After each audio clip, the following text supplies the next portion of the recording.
Hello friends, welcome to Nand Kishore classes. Today's lecture is going to be very interesting as we are going to study difference between rational numbers and fraction. Many students remain confused in these two terms, even though somewhere they are related to each other, but obviously there is some difference. That is why two separate concepts are there. So first of all, I am going to start from fraction. Okay, so attend this lecture till end to clarify many concepts related to this.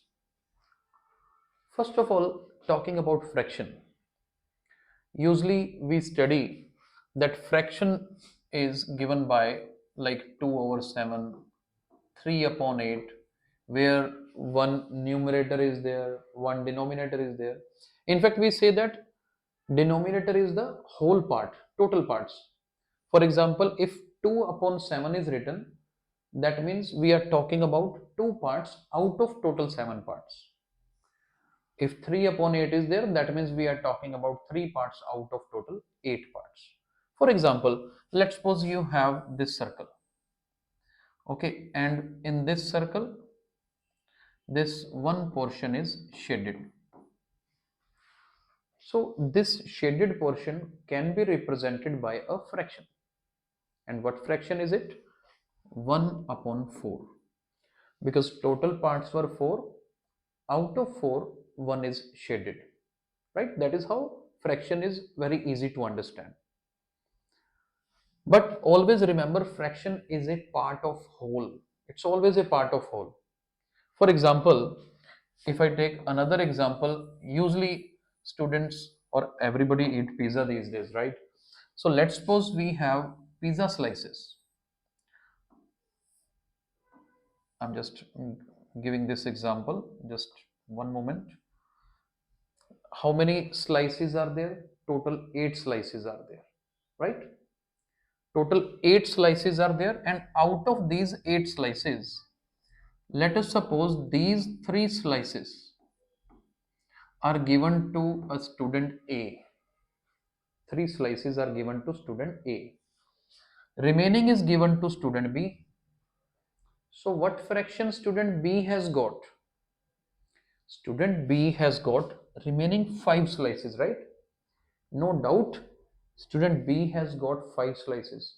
But when we ask what fraction he has got, then we will say B has got 5 pieces out of total 8 pieces. So fraction he has got is 5 upon 8. 5 is the pieces he has got, 8 is the total number of pieces. At the same way, A has got 3 pieces out of 8. So this is the example of fraction. Now do remember one point. Fraction is always positive, because when you have something, out of that only we are giving, right?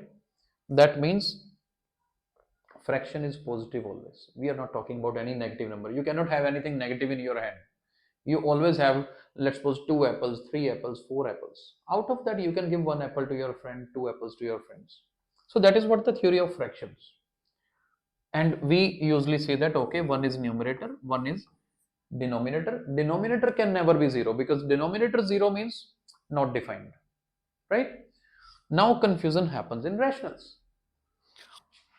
Firstly, let me clarify what the rational numbers are. If you check the definition of rational numbers, all those numbers which can be expressed in the form of p upon q, provided p and q are integers and q can never be 0. Now the point is, when we say that all numbers that can be expressed in p upon q, people think that, okay, they are talking about fractions. But dear, do remember, this definition includes can be expressed, and this can be has very important meaning. All those numbers which can be written as p upon q, that means it is not necessary that they are already written in this form.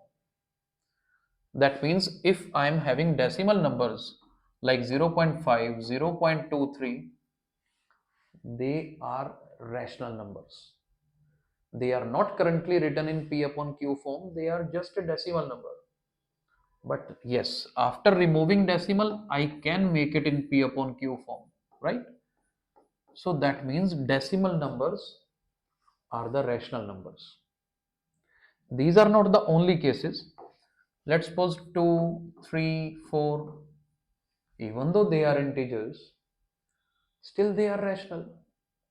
They are not written in P upon Q form, but they can be written. For example, 2 upon 1, 3 upon 1, 4 upon 1. That is why 2, 3, 4 are rational. Even negatives also, minus 4, minus 6, minus 8, any number. In fact, 0 also. Because 0 can be written as 0 upon 1. That is why 0 is also a rational number. Now, very important point we are going to cover. 3 upon 5, 3 over 5 is a fraction, right? But it's a rational also. But the point which comes, negative 2 upon 3. What is this? Dear, this is not a fraction. I told you fractions are positive. When along with fraction you can see a negative sign is there, that means this is a rational number. This is a rational number. Any number on the number line, for example, any decimal number or any fractional number in the left side of 0, they all are rational numbers. This side, they all are rational numbers.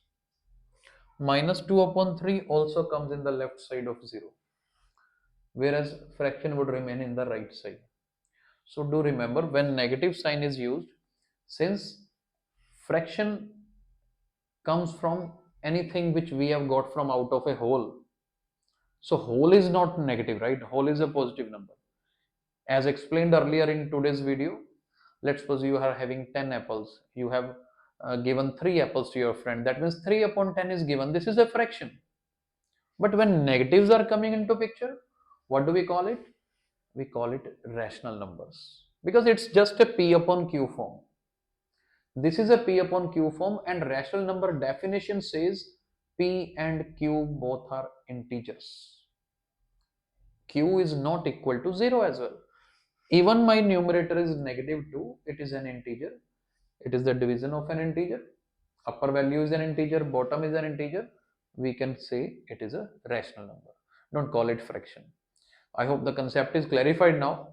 Negative sign when comes with fraction, what do we call it? Rational number. I hope concept is clear. Thank you so much for watching this video.